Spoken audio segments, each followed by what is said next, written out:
Yeah. Wonderful. So Chantel, this is just my ministry for those people that are interested in finding my stuff. Everything's free, free downloads. It's there. It's just available. And so it's canaanministries.org for those of you wanting to look it up. Yeah. So here we go. We have, all of us have needs. We come into this world and we all have needs. You come as a baby, you are helpless. You've got to be fed your nappy, you've got to be bathed, everything. As you have needs. And we need love and affection. We need the hugs. We need to be told we are the best, greatest little person on this earth. You know, courage all the way. Absolutely. We're full of smiles. And we need bonding and touch and safety. We need to know mommy and daddy's safe and boundaries and all these wonderful good things. If I don't get that, if that's not part of my childhood, if my mom was an alcoholic, or my dad, like my dad was an alcoholic, or mom's on drugs, or mom's life is all falling apart and she's broken and there's divorce and there's just a mess. There's just a mess. Then her emotions and the way she feels and the way she's going up and down with her emotions, she's going to download all of that gunk onto me. And I'm going to not know who my mommy is. Is she safe or is she not safe? And my little mind is trying to make sense of this nonsense that's going on around me. And what happens is I can create a good mommy, a mommy that loves me, a mommy that smiles and happy. But then there's a bad mommy. Can you see what my mind does? Yeah. To try and make sense. So then when my mommy is angry and my mommy beats me and my mommy hits me against the wall and my mommy screams at me, when all of that happens, then I've got a bad mommy. And I create a part of me that now can relate to her as bad mommy. And I know, stay out of her way, stay out of her way.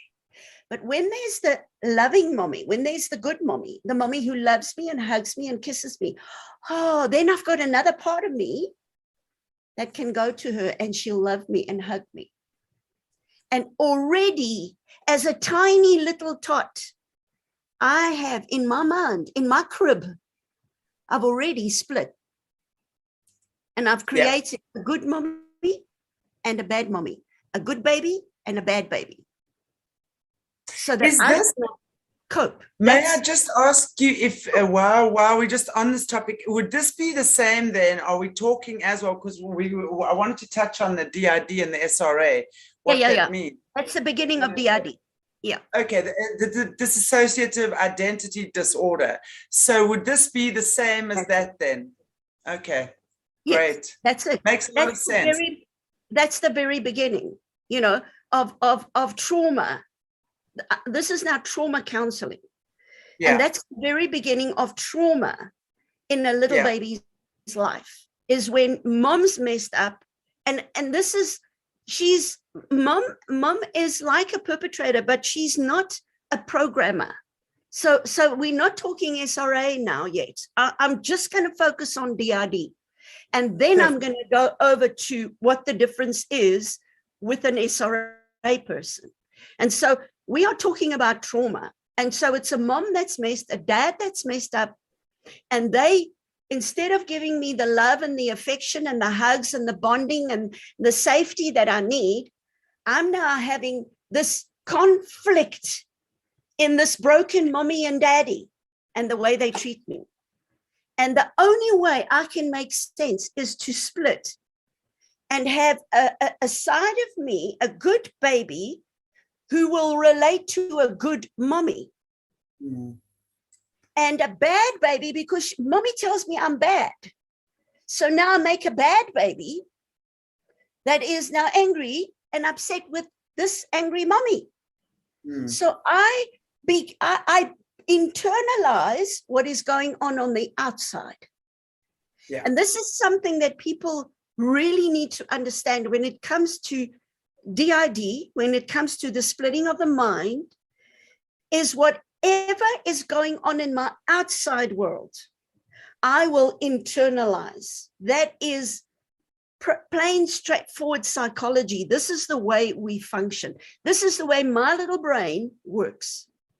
And so I need to understand that whatever is on the outside, so if the perpetrator, let's say the perpetrator is let's say it's I'm going to mention a very cruel, evil man, Joseph Mengele. He was the one that did the programming in the concentration camps. He did lots of stuff. So there are so many that have memories of Joseph Mengele. So what do? They internalize Joseph Mengele. They create a part of Joseph Mengele inside. Sure. Do you see what I'm saying? And that's just what the mind does. Yeah. To deal with trauma is what is going on. Sorry to interrupt you, but that makes, and if I'm going a little bit off the topic here, we're welcome to put it into abeyance. Okay. But isn't that then also possible how we then become, I mean, let's say Joseph Mengele, the monster Joseph Mengele, then by creating that little part of Joseph Mengele, that means we also have the ability then to become that monster, right? Is that, yes. Would you agree with that? Exactly. And that is, when we get there, just remind me, please, Chantal, because that's a very good point, that when we get to SRA and you have an external perpetrator who is doing evil things to you as a child, you build that perpetrator inside of you and you become Joseph Mengele. Yeah, exactly. And you then become a perpetrator as well. Yeah, exactly. Okay. So as we progress, we'll get there. All right. Absolutely. So what we then see is we are all designed for joy and love. All right. We're not designed to be rejected and hurt and all these bad things. So, but when our needs are not met, in other words, my mom's got issues and maybe she's on drugs. So she goes on a trip and she leaves me. She doesn't feed me. My nappy, I'm lying in my nappy. I'm screaming and she is way off on a trip and she just leaves me, pulls the door shut and leaves me to scream. And I scream and scream and scream until nobody comes. Nobody comes. And then I eventually stop screaming. And then I lock up. I shut my heart. I don't trust anymore. You're going to be met, yeah. Can you see the trauma? Can you see the trauma of that Absolutely. child? And then the child has to try and comfort itself because mom's not there. And so the child will start rocking. The child, you've seen children. My daughter's a play therapist, my firstborn, she's a play therapist. And so she works with children that have been through trauma. And when she was working in England, she had to work with children. They had aftercare center. And in this aftercare center, they had baby blankets, they had baby bottles, they had dummies that they would suck. These children, so they go to school normal time till 2:00 when they come out. Then they go to aftercare and then they go into this special room that's created with pillows, soft blankies, soft toys, baby stuff. Because what happened to them when they were babies, they were not cared for. So they've got missing building blocks of safety, of hugs, of being comforted when they hurt. And now those are outstanding. And so they have huge emotional issues. They have outbursts. They hurt other children. They act out horrifically because of their own pain. And then the therapist therapists would take them into this room and they would then let them just play, and they would play like they're babies, and they would take the dummy, and they would take a bottle, and they would take a blankie, and they would take a teddy bear, and they would be babies for that time that they're in this room, in this classroom. They're babies, because then the therapist will sit there and take them in their arms and start to rock them and start to comfort them. What mommy never did, the therapist has to now put in. It's amazing, because you've got to have these pathways in the brain so that you can be a healthy adult. Yeah. And be able to be mature. So you've got to have these missing building blocks put into place. Otherwise, you can't mature. All right. So when our needs are not met, we're going to find a substitute. So whether it's drugs, now I'm growing up, I'm getting into my teenage years. I've got missing building blocks. So I can go into drugs now. I can go into promiscuity. So I sleep with any guy because he says he loves me. And now I think, okay, love and sex is the same thing. So I hop in and out of bed, with guys, because this is how they say this is love. I'm so messed up. I'm so messed up because of what went wrong, the trauma that I suffered as a child. Okay, so what we now have is right there, there's the baby, newborn baby. You get born with an emotional bucket, which is your heart, of course. And then you start to fill up your emotional bucket. These are the emotional wounds that come through trauma. And there's a time clock in your life. And I'm just giving as an example, different time periods in our life as we grow up. Then this emotional bucket fills up, but with negative emotions. There's no safety. There's no hugs. There's no, just all the comfort that I should be getting. So what happens? My emotional bucket starts from the crib, get filled up with all these negative things. Rejection. We're not made for rejection. Rejection is such a pain to deal with, because there's never an end date. Because once you start with rejection in your life, if you don't get healed of all the trauma that happened with you, and the comfort and the safety and the things get put back into your life, and that the pathways get formed so that you can be a mature adult, you will suffer rejection, because everything about you is going to scream, reject me, because you become a person that nobody likes. It's just because of the rejection that has attached itself to you.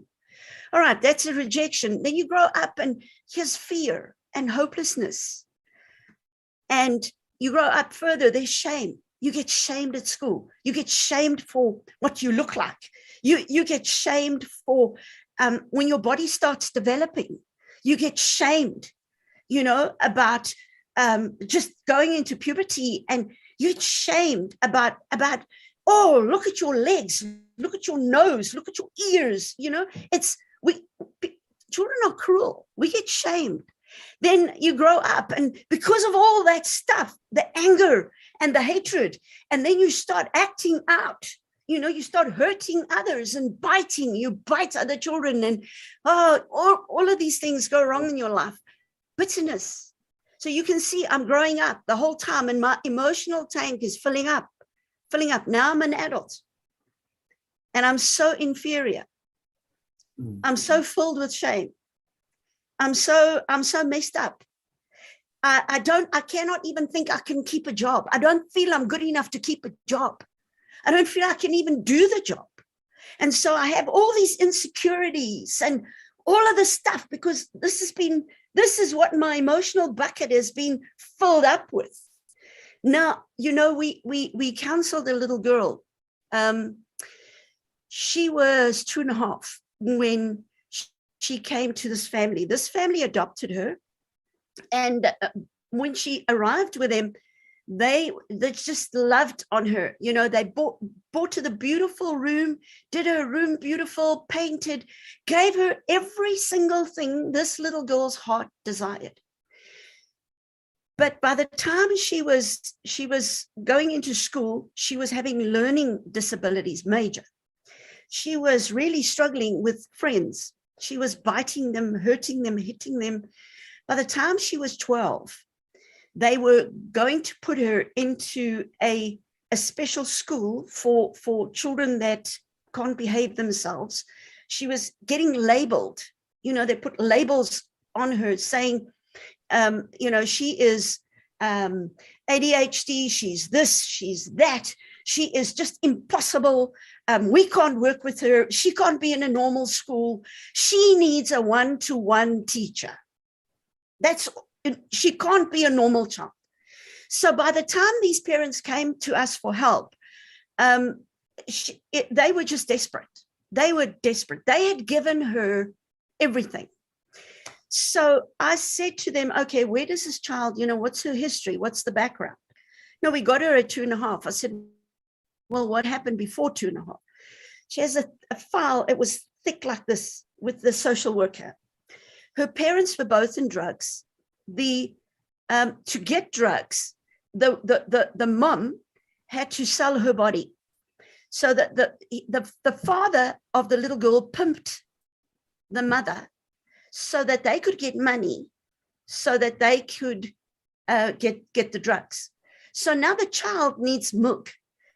They decided to have this child, and here they've got this baby, but this baby needs milk.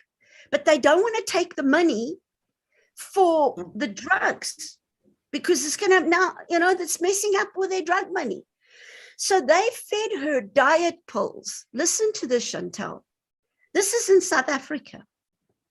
They fed this little baby diet pills not to get hungry. Do you know that when this family got her hair was like candy floss. Her teeth were gone, rotten, gone, because she had no nutrients. She was living on diet pills and then eating whatever scraps they were giving her. They tried powdered milk. It was just a horrific situation. So this little girl was so damaged. But when they took her at 2.5, now you're thinking 2.5 is pretty small. She can't remember what happened. But what they did with her, they groomed her so that when mom was busy in the room with another uncle, they groomed the little girl to get ready with the next uncle who's sitting waiting to go into the room. So they got her and they taught her how to unzip and how to fiddle and play and prepare this man for his appointment in the bedroom with mom. So this little girl was groomed, coached sexually before she could even speak. And that was her life, 2.5 years. So when they got her, this family, they're a very well-off family, lots of love, really, really caring. And they gave her everything. They tried, they took this most broken little child into their homes and tried to see what they can give her a better future. Anyway, what happened was this little girl then, here she's 12 and they're labeling, and she's got to have a tutor. She's got a one-on-one teacher because she's just dropped out on the rest of the schooling. And I said to them, listen, this child, her emotional bucket is so full. She doesn't know it. She can't remember. That's what happens. You suppress it completely. You bury it. Your mind, it's so traumatic. And also you're small. So your pathways aren't formed yet. But she's just buried it completely. It's gone. She herself cannot remember anything of those days. And so we started to work. I said to the mom and dad, if they can organize that the child goes and has a milkshake and just keep her busy, but we got to do the praying and the repenting of what was done to this child. Somebody must repent for that. And they are now legal parents of this child.